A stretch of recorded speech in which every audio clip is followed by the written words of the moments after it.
اس قرآن کے خاطر صحابہ کرام نے بچوں کو یتیم کر دیا، بیویوں کو بیوہ کر دیا، اس قرآن کے خاطر وہ لوگ شہید ہو گئے، اس قرآن پر پہرا دیتے دیتے ہم تک یہ قرآن مجید ایسے پہنچا دیا کہ انشاءاللہ جب تک دنیا میں یہ رب کی کتاب باقی ہے کوئی بھی کافر اس قرآن مجید کو نقصان نہیں پہنچا سکتا۔ میرے پیارے نوجوانوں، رب سے وعدہ کرو کہ انشاءاللہ بنگلہ دیش کی سرزمین پر جب بھی ہمیں جہاد کی آواز دیں گے ہم لوگ بھی سروں پر کفن باندھے میدانوں میں کود جائیں گے انشاءاللہ۔ میرا پورا وشواس ہے، میرا پورا بلیف ہے، جس دن دنیا کے مسلمان، سارے عرب و عجم کے مسلمان، آل آف کنٹری کے مسلم، جس دن میں اور آپ مسلمان بھائی بھائی ایک بن جائیں گے، رب کعبہ کے قسم ساری زمینوں پر، ان پہاڑوں پر، ان سمندروں پر صرف لا الہ الا اللہ کا پتاقہ سب سے بلند ہوگا۔ میرے پیارے بھائیوں، اللہ رب العزت نے اس روئے زمین پر 1,24,000 انبیاء کرام علیہ السلام کو بھیجے اور 4 کتاب 100 صحیفے نازل کر دیے، توریت، زبور، انجیل، چوتھی کتاب کا نام کیا ہے؟ اور آواز سے بولو ماشاءاللہ۔ 4 قرآن مجید اللہ رب العزت نے مختلف پیغمبر پر نازل کر دیا، لیکن ان 4 کتاب میں سے 3 کتاب توریت، زبور، انجیل، ان 3 کتاب کو رب کائنات نے کلام اللہ نہیں کہا۔ ان 3 کتاب کے یاد کرنے کی ذمہ داری، حفظ کرنے کی ذمہ داری اللہ رب العزت نے نہیں اٹھائی۔ ان 3 کتاب کو اللہ رب العزت نے اپنے بندوں کے لیے آسان نہیں کرا۔ ان 3 کتاب کو اللہ رب العزت نے قیامت تک محفوظ نہیں کرا۔ ان 3 کتاب کے بارے میں اللہ نے یہ نہیں کہا کہ جو ایک حرف پڑھے گا اس کو میں 10 نیکیاں دوں گا۔ ان 3 کتابوں کو اللہ رب العزت نے لیلۃ القدر پہ نازل نہیں کرا۔ ان 3 کتاب کو اللہ رب العزت نے ساری کائنات والوں تک، بچے سے لے کر بڑے بوڑھے تک، لیڈیز اور مہیلا تک، اللہ رب العزت نے لوگوں کے سینوں میں نہیں بسایا، مگر ایک کتاب جس کو دنیا والے قرآن کے نام سے پہچانتے ہیں۔ وہ کیا کتاب ہے میرے پیارے بھائیوں؟ وہی کتاب ہے جس کے بارے میں اللہ رب العزت نے توریت میں بھی فرمایا، زبور میں بھی فرمایا، انجیل میں بھی فرما دیا، جس طرح دنیا میں جب تک چاند سورج باقی ہے، جس طرح دنیا میں یہ روئے زمین باقی ہے، جب تک دنیا اس دھرتی پر قائم ہے، رب کا قرآن اس دن تک دائم ہے، جب تک کہ دنیا والے اس کو یاد کرتے رہیں گے قرآن کا ثواب برابر ملتا رہے گا۔ میرے پیارے بھائیوں، اس قرآن مجید کو کھولیے جو ہم جب دیکھتے ہیں وہ اللہ کون ہے۔ رب کے قرآن کے پہلی آیت کہتی ہے، رب کا تعارف کراتی ہے، الحمدللہ رب العالمین، رب کی تعریفات کرتی ہے، وہی رب ہے، اسی کے لیے تعریف ہے جس نے سارے جہاں کو پیدا کر دیا۔ وہ کون ہے؟ الرحمن الرحیم، وہی تو بڑا مہربان ہے، نہایت رحم کرنے والا ہے۔ وہ کون ہے؟ مالک یوم الدین، وہی تو ہے جو قیامت والے دن کا مالک ہے۔ وہ قیامت کا دن کیسا ہے؟ رب کے قرآن کہتا ہے یوم یفر المرء من اخیہ و امہ و ابیہ و صاحبتہ و بنیہ، جس دن آدمی اپنے پیرنٹس سے بھاگے گا، جس دن آدمی ہسبینڈ وائف سے، وائف ہسبینڈ سے بھاگیں گے، جس دن سون فادر اور مدر سے بھاگے گا اور فادر مدر سون سے بھاگیں گے، یعنی اولاد اپنے بچوں سے، بچے اپنے اولاد سے بھاگیں گے، وہ قیامت کا دن کیسا ہے؟ وَجَاءَ رَبُّكَ وَالْمَلَكُ صَفًّا صَفًّا، جس دن اللہ آئے گا سارے فرشتے صفوں میں کھڑے ہوں گے، وہ کون سا دن ہوگا؟ لا يتکلمون الا من اذن لہ الرحمن، جس دن اللہ کے علاوہ کسی کو بھی کسی کے ساتھ بات چیت کرنے کی اجازت نہیں ہوگی، اسی دن کا مالک ہے۔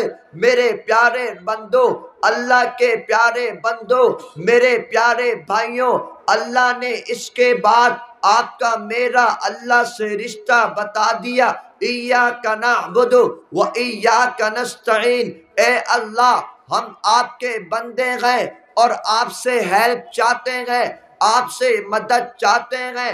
پھر اللہ نے دعا سکھا دی، اے لوگو جو رب کو مانتے ہیں وہ اس دعا کو مانگو، اہدنا الصراط المستقیم صراط الذین انعمت علیہم، اے ربا ہمیں سیدھے راستے پر چلائیے، ہمیں رائٹ وے پر چلائیے، رانگ وے پہ مت چلائیے۔ رائٹ وے کون سا ہے؟ رب کے قرآن نے کہہ دیا وہی تو راستہ ہے جو انبیاء کہے، وہی تو راستہ ہے جو صدیقین کہے، وہی تو راستہ ہے جو صحابہ کہے، وہی تو راستہ ہے جو شہداء کہے، وہی تو راستہ ہے جو صالحین کہے، وہی تو راستہ ہے جو متقین کہے، وہی تو راستہ ہے جو کہ امام وقت کہے، وہی تو راستہ ہے جو شیخ الحدیث و شیخ التفسیر کہے۔ میرے پیارے بھائیوں، غیر المغضوب علیہم ولا الضالین سے رب نے اس بات کو پھیلا دیا کہ ایسے لوگوں سے معافی مانگو، ایسے لوگوں سے پناہ مانگو، اللہ سے کہہ دو یا اللہ ہمیں رانگ وے مت چلائیے، گمراہ لوگوں میں سے مت بنائیے۔ رب کے قرآن کی جب پہلی سورت کو رب نے ساری کائنات کے سامنے رکھ دیا، جس کو ساری کائنات سورت الفاتحہ کے نام سے پہچانتی ہے، ایسی صفاحت، ایسی فصاحت، ایسی بلاغت کائنات کے کسی عربی دان کے زبان میں نہیں ہے۔ رب کائنات نے قرآن کی جب پہلی سورت البقرہ کی پہلی آیت کو رکھ دیا، الف لام میم کہہ کر ساری کائنات کے عالم، ساری کائنات کے عابد، ساری کائنات کے قطب، ساری کائنات کے ابدال کا علم ختم ہو گیا۔ رب کائنات کے صرف ان 3 حرف پر الف لام میم، پوری کائنات کے کوئی بھی انسان اس کا معنی نہیں جانتی۔ امام ابو حنیفہ آئے، امام احمد بن حنبل آئے، امام شافعی آئے، امام شافعی آئے، امام ظفر آئے، امام سرخسی آئے، علامہ سیوطی آئے، علامہ شبیر احمد عثمانی آئے، بڑے سے بڑے مفسر قرآن آ گئے، مگر الف لام میم کا معنی کسی کو نہیں معلوم۔ اس کا معنی صرف رب العالمین اور رحمت للعالمین صلی اللہ علیہ وآلہ وصحابہ وسلم جانتے ہیں۔ یہ کتاب کیسی ہے؟ رب کے قرآن نے کہہ دیا ذالک الکتاب لا ریب فیہ، یہی وہ کتاب ہے جس میں کوئی کنفیوژن نہیں ہے، جس میں کوئی شک نہیں ہے۔ رب قرآن سے پوچھ لیا کہ یہ قرآن کب نازل ہوا؟ قرآن سے آواز آ گئی، شہر رمضان الذی انزل فیہ القرآن، یعنی کہ اس قرآن کو رب کائنات نے رمضان جیسا مہینے پہ نازل کر دیا، ھدی للناس سے کہہ کر کہہ دیا، ہدایت ہے لوگوں کے لیے، ھدی للمتقین کہہ کر کہہ دیا، ہدایت ہے متقین کے لیے۔ جب رب کے قرآن کو سامنے رکھا کہ رمضان کا مہینہ 30 ڈیز پر جو مشتمل ہے، رب کے قرآن سے پوچھ لیا یہ کون سی رات کو کون سے دن کو نازل ہوا؟ رب کے قرآن نے کہہ دیا انا انزلناہ فی لیلۃ القدر، میرے رب نے کہا اس کو ہم نے لیلۃ القدر میں نازل کر دیا۔ وما ادراک ما لیلۃ القدر، آپ کو کیا معلوم یہ کیسی رات ہے؟ لیلۃ القدر خیر من الف شہر، تنزل الملائکۃ والروح فیہا باذن ربہم من کل امر، اس رات کو رب کائنات آسمان سے زمین پر سارے فرشتوں کو حضرت جبرائیل کے ساتھ نازل کرتے ہیں۔ میرے پیارے بھائیوں، قرآن سے پوچھا کہ ہمارے لیے کیا چیز حلال ہے، کیا چیز حرام ہے؟ احل اللہ البیع وحرم الربا، بزنس حلال ہے، سود حرام ہے۔ رب کے قرآن نے محبوب کو کیسے پکارا؟ یا ایھا المدثر، یا ایھا المزمل، رب کے قرآن سے پوچھا کہ اے قرآن یہ تو بتا دے کہ تو اگر پہاڑ پر نازل ہو جاتا تو تیرا کیا منظر ہوتا؟ رب کے قرآن نے کہہ دیا لو انزلنا ھذا القرآن علی جبل لرأیت خاشعا متصدعا من خشیۃ اللہ، اگر ہم اس قرآن کو پہاڑ پر نازل کرتے اللہ کے ڈر سے یہ پہاڑ ریزہ ریزہ ہو جاتا۔ رب کے قرآن سے کہہ دیا پھر تو یہ بڑی سینسیٹیو کتاب ہوگی، اس کو یاد کرنا تو بہت ہارڈ ہوگا۔ رب کے قرآن نے کہہ دیا نا وَلَقَدْ يَسَّرْنَا الْقُرْآنَ لِلذِّكْرِ فَهَلْ مِن مُدَّكِرٍ، ہم نے اس قرآن کو یاد کرنے والوں کے لیے ایزی کر دیا، آسان کر دیا۔ رب کے قرآن سے جب پوچھا کہ اے قرآن پھر تو تیری حفاظت کیسی ہوگی؟ رب تعالیٰ نے کہہ دیا انا نحن نزلنا الذکر وانا لہ لحافظون، بے شک ہم ہی اس قرآن کی حفاظت کرنے والے ہیں، اس کو ہم نے نازل کرا ہے۔ میرے پیارے بھائیوں، یہی وہ قرآن تھا جب صحابہ کرام مکہ کی سرزمین پر پڑھتے، سارے کفار مشرکین صحابہ کرام کے اگینسٹ بن جاتے۔ ان صحابہ کرام نے اس قرآن کی حفاظت کری، اس قرآن کے خاطر صحابہ کرام نے بچوں کو یتیم کر دیا، بیویوں کو بیوہ کر دیا، اس قرآن کے خاطر وہ لوگ شہید ہو گئے۔ اس قرآن پر پہرا دیتے دیتے ہم تک یہ قرآن مجید ایسے پہنچا دیا کہ انشاءاللہ جب تک دنیا میں یہ رب کی کتاب باقی ہے کوئی بھی کافر اس قرآن مجید کو نقصان نہیں پہنچا سکتا۔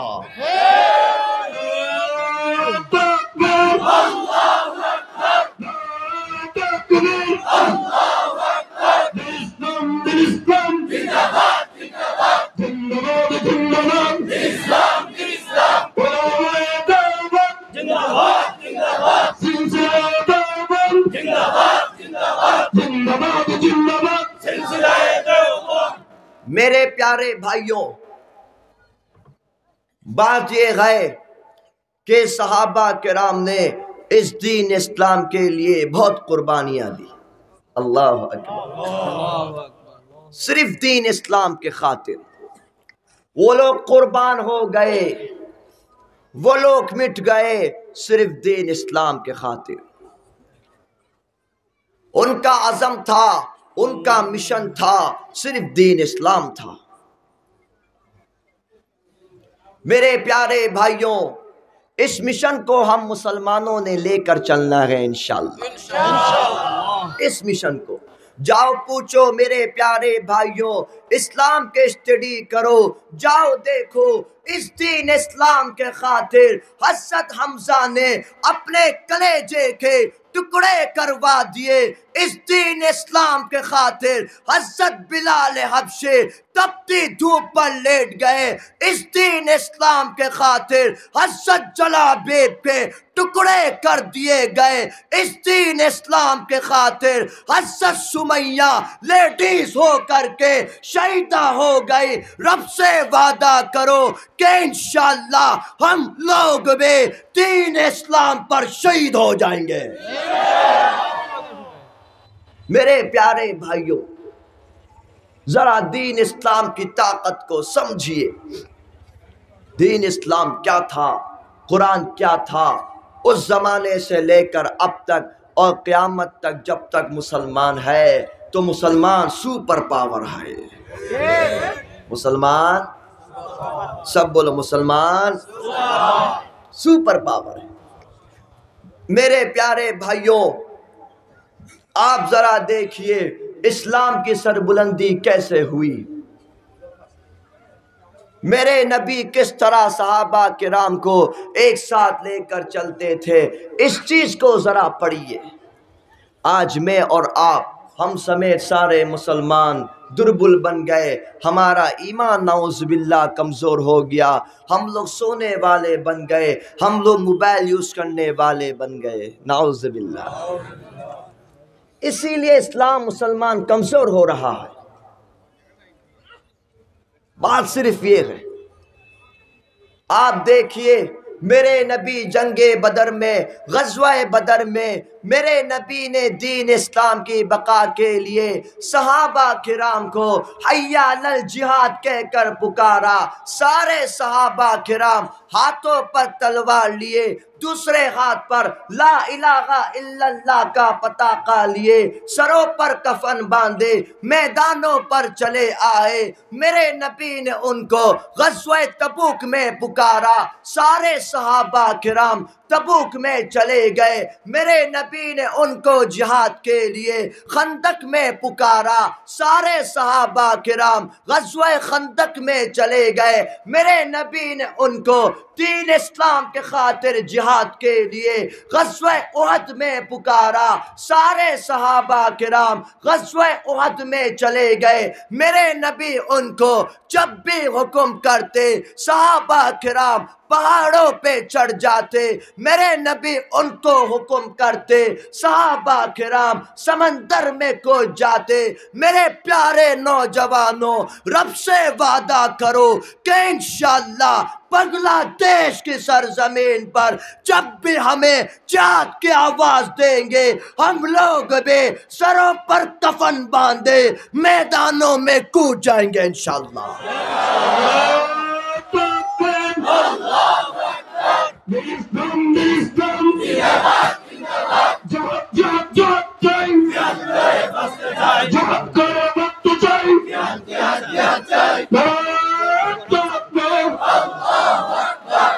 میرے پیارے بھائیوں، بات یہ ہے، آج آپ دیکھیں مسلمانوں کی سب سے بڑی کمزوری یہ ہے کہ مسلمان ایک نہیں ہے۔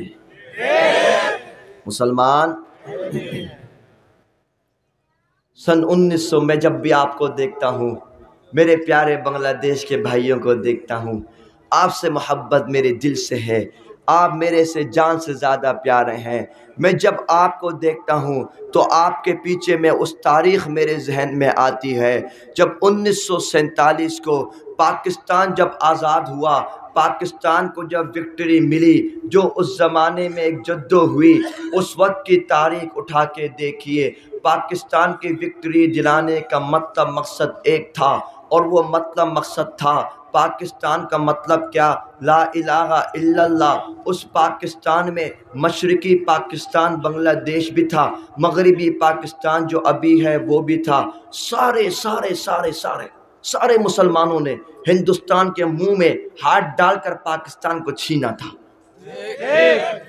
ان کے منہ سے پاکستان کو چھینا تھا۔ مطلب مقصد ایک تھا کہ رب کی زمین پر رب کا نظام ہوگا، خلافت قائم ہوگی، قرآن و سنت کے مطابق عمل ہوگا، یہی نقطہ نظر تھا۔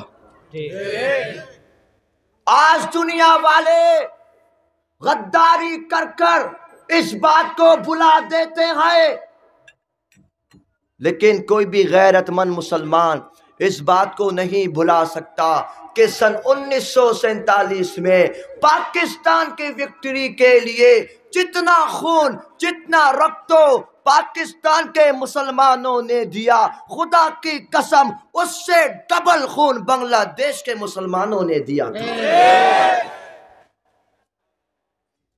مجھے آپ کو کیوں الگ کرا گیا؟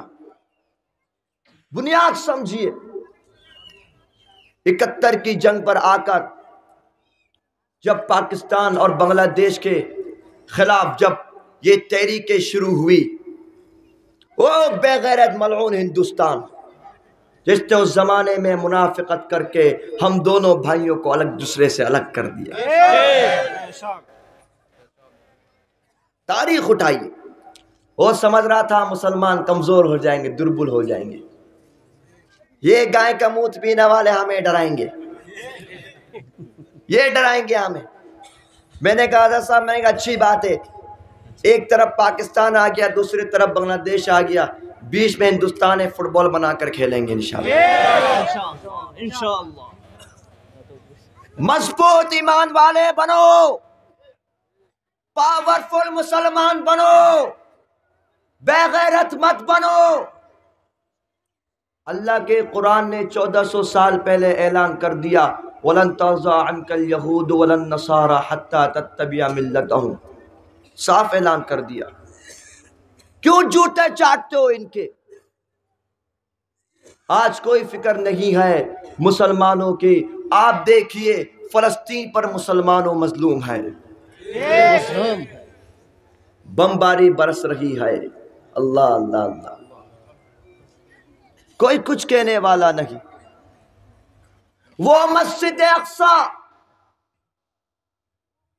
جس کی امامت 1,24,000 انبیاء کرام علیہ السلام کی، جس مسجد اقصی میں میرے آپ کے محبوب پیغمبر نے امامت کرائی تھی، وہ مسجد اقصی جو سارے پیغمبر کے لیے قبلہ اول تھا، آج اس مسجد اقصی پر بم برس رہا ہے، گولی برس رہی ہے، مسلمان شہید ہو رہے ہیں، لیکن ہم مسلمان خاموش بیٹھے ہیں۔ نعوذ باللہ، کیا کر رہے ہیں؟ ہماری آنکھوں کے سامنے بابری مسجد شہید کر دی گئی، ہم نے کیا کر لیا؟ کہاں گئے وہ مسلمان؟ کہاں گئے وہ ماں کے بیٹے؟ کہاں گئے وہ ابن قاسم؟ کہاں گئے وہ محمود غزنوی جو ایک تلوار سے سارے اسلام کے قلعے کو وکٹری دلا دیا کرتے تھے؟ کہاں گئے؟ کیونکہ نوجوانوں کو، عجیب بات حضرت، نوجوانوں کو دیکھ، میں سمجھا رہا ہوں آپ لوگوں کو، جس نے فیس بک بنائی، ہم نوجوانوں کو فیس بک میں لگا دیا۔ پوچھئے آپ کسی سے بھی، فیس بک کے مالک کی کوئی آئی ڈی ہے؟ آئی ڈی ہے کسی مالک کی؟ کوئی آئی ڈی نہیں، فیس بک یوز نہیں کرتا ہوں۔ اس کو معلوم ہے اگر وہ یوز کرنے لگ گیا تو ہمیں آپ کو لگا دیا یوز کرنے میں، مسلمانوں کے بچوں کو۔ ان کے بچے پیدا ہوتے ٹریننگ ہوتی ہے، ہمارے بچے پیدا ہوتے ہیں آئی ایم او میں گھستے ہیں، واٹس ایپ میں گھستے ہیں، فیس بک میں گھستے ہیں، گیم کھیلتے ہیں۔ یہ میرا مطلب تھا کہ مسلمان آج ایک نہیں ہے۔ میرے پیارے بھائیوں، اس بات کو عام کیجئے کہ مسلمان ایک بن جائیں، مسلمان ایک بن جائیں۔ حضرت ابو بکر صدیق مکہ سے، حضرت سلمان فارسی فارس سے، حضرت بلال حبشی حبشہ سے، حضرت ایوب انصاری مدینہ سے، سارے صحابہ مختلف شہروں سے تھے، لیکن سب نے لا الہ الا اللہ کے پتاقے کے نیچے کام کیا۔ اللہ رب العزت نے دین اسلام کو پوری دنیا میں پھیلا دیا۔ اس بات کو عام کیجیے کہ میں، آپ، ہم سب دنیا کے جتنے مسلمان ہیں، ہم بھائی بھائی۔ قال النبی صلی اللہ علیہ وآلہ وصحبہ وسلم المسلم اخو المسلم، مسلمان مسلمان کا بھائی ہے۔ اس بات کو عام کرو۔ کہ میں اور آپ بھائی ہیں۔ میرے پیارے بھائیوں، میرا پورا یقین ہے، میرا پورا وشواس ہے، میرا پورا بلیف ہے، جس دن دنیا کے مسلمان، سارے عرب و عجم کے مسلمان، آل آف کنٹری کے مسلم، جس دن میں اور آپ مسلمان بھائی بھائی ایک بن جائیں گے، رب کعبہ کے قسم ساری زمینوں پر، ان پہاڑوں پر، ان سمندروں پر صرف لا الہ الا اللہ کا پتاخہ سب سے بلند ہوگا۔ ہمیں آپ کو ایک ہونا، ہمیں آپ کو ایک بننا ہے انشاءاللہ۔ تو کون کون تیار ہے انشاءاللہ؟ تو کون کون تیار ہے انشاءاللہ؟ سب تیار ہے انشاءاللہ؟ میرے پیارے بھائیوں، رب کی رحمت سے کبھی مایوس نہیں ہونا، رب کی محنت سے، رحمت سے کبھی مایوس نہیں ہونا۔ لا تقنطوا من رحمت اللہ۔ اس وقت آپ دیکھیے کہ دنیا کا نقشہ بدل رہا ہے، دنیا کا نقشہ بدل رہا ہے۔ آپ نے دیکھا کہ کچھ عرصے قبل، آج سے تقریباً کم و بیش 100 سال تو ہو گیا ہوگا، جب ہندوستان کی سرزمین پر انگریز اور کانگریس بڑے حاوی تھے، لیکن اس زمانے کے علماء نے ان کے ساتھ جدو کری، ان کے ساتھ جنگ کری، اور بھی ہندوستان مسلمانوں کی مٹھی پر آ گیا تھا۔ اس زمانے کی بات کر رہا ہوں۔ اس وقت دنیا کا نقشہ بدل رہا ہے، اس وقت دنیا کا نقشہ مسلمانوں کے ہاتھوں پر آ رہا ہے، الحمدللہ۔ میرے پیارے بھائیوں، آپ ذرا دیکھیے، اب سے 4 سے 5 سال قبل جو افغانستان میں روس و امریکہ گھسے ہوئے تھے، تقریباً امریکہ کے ساتھ 20 ایئر کی جنگ لڑی گئی، 20 سال ان مجاہدین نے ان کا مقابلہ کرا۔ اللہ رب العزت نے 2020 کو مجاہدین کو وکٹری عطا کر دی۔ ساری دنیا نے دیکھا کہ حق باقی رہا، باطل مٹ گیا۔ رب کا وعدہ جاء الحق، حق آ گیا، وزہق الباطل، باطل بھاگ گیا، ان الباطل کان زہوقا۔ رب کا وعدہ سچا تھا کہ 20 سال کی جنگ کے بعد ان مجاہدین نے روس و امریکہ کو کتوں کی طرح مار مار کر بھگا دیا۔ پھر آپ نے دیکھا کہ اب سے 3 ہفتہ قبل یہ شام، یہ سیریا الحمدللہ ہمارے مٹھی میں آ گئی۔ میرے پیارے بنگلہ دیش کے مجاہدوں، آپ نے اپنی آنکھوں سے دیکھا کہ اس ملک پر ایک خونی کی گورنمنٹ چلی آ رہی تھی۔ 2013 کو شپلا چتر کے میدانوں پر ایک خون کی گولی کھیلی گئی۔ 2020-21 کو ان علماء کو جھوٹے کیس ڈال کر جیل میں بند کر دیا گیا، لیکن رب کا وعدہ سچا تھا، ان الباطل کان زہوقا۔ 2024 کو 5 اگست والے دن عرب و عجم نے دیکھا، انگریز و کانگریس نے دیکھا، ہندوستان و پاکستان نے دیکھا کہ اس خونی کو، اس باطل کو ان نوجوان بنگلہ دیش نے، ان مجاہدین بنگلہ دیش نے اس خونی کو جوتے مار مار کر ہندوستان میں بھگا دیا۔ میرے پیارے بھائیوں، آپ نے مضبوط بننا ہے اور دین اسلام پر پہرا دینا ہے انشاءاللہ۔ سب تیار ہیں انشاءاللہ؟ آخری بات، 6 بات، 5 منٹ بس، وہ یہ ہے کہ آج کل ایک فتنہ جس کا نام ہے قادیانی۔ کیا نام ہے؟ مسلمان نہ کافر، اور آواز سے بولو، مسلمان نہ کافر۔ ختم نبوت کیا ہے؟ نبیر پڑے، اس کو ختم نبوت کہتے ہیں، اس کو ختم نبوت کہتے ہیں۔ میرے پیارے بھائیوں، رب کا قرآن، ما کان محمد ابا احد من رجالکم ولکن رسول اللہ وخاتم النبیین وکان اللہ بکل شیء علیما۔ اللہ اپنے محبوب کے بارے میں صاف اعلان کر رہا ہے، اے محمد سب بولو صلی اللہ علیہ وسلم، آپ مردوں میں سے کسی کے باپ نہیں، لیکن اللہ کے رسول ہیں، آخری نبی، لاسٹ پروفٹ، شش نبی۔ میرے نبی کیسے تھے؟ انشاءاللہ انشاءاللہ. اچھا ٹھیک. میرے نبی کیسے تھے؟ وَمَا أَرْسَلْنَاكَ إِلَّا رَحْمَةً لِلْعَالَمِينَ. اللہ اکبر. میرے نبی کو طائف کے میدان پر پتھر مارا گیا، نعوذ باللہ. میرے نبی پر کھانا پینا بند کیا گیا، نعوذ باللہ. میرے نبی کو اتنا تکلیف پہنچائی. میرے نبی مکہ سے ہجرت کر کر مدینہ چلے گئے. اتنی تکلیف کے باوجود بھی جن دشمن اسلام نے میرے نبی سے معافی مانگی، میرے نبی نے ان سب کو معاف کر دیا. اللہ اکبر. لیکن جب بات ختم نبوت کی آئی، اس زمانے میں ایک ملعون بدبخت اسود عنسی نے نعوذ باللہ نبوت کا دعویٰ کرا. کہاں میں اللہ کا نبی ہوں، نعوذ باللہ. اللہ کے نبی نے حضرت فیروز سمیت سارے لشکر والوں کو روانہ کر دیا. سارا لشکر گیا حضرت فیروز کے ساتھ. حضرت فیروز نے اس اسود عنسی ملعون ناستک باطل بدبخت کی گردن کاٹ کے رکھ دی. میرے نبی نے سب کے سامنے کہہ دیا آواز سے، قد فازا فیروز، فیروز کامیاب ہو گیا. اللہ اکبر. یہ فیصلہ میرے نبی کا تھا، کیونکہ میرے نبی چیف جسٹس تھے. میرے نبی چیف جسٹس تھے. آخری لائف کا لاسٹ تھا. پیغام لانے والے حضرت جبریل تھے.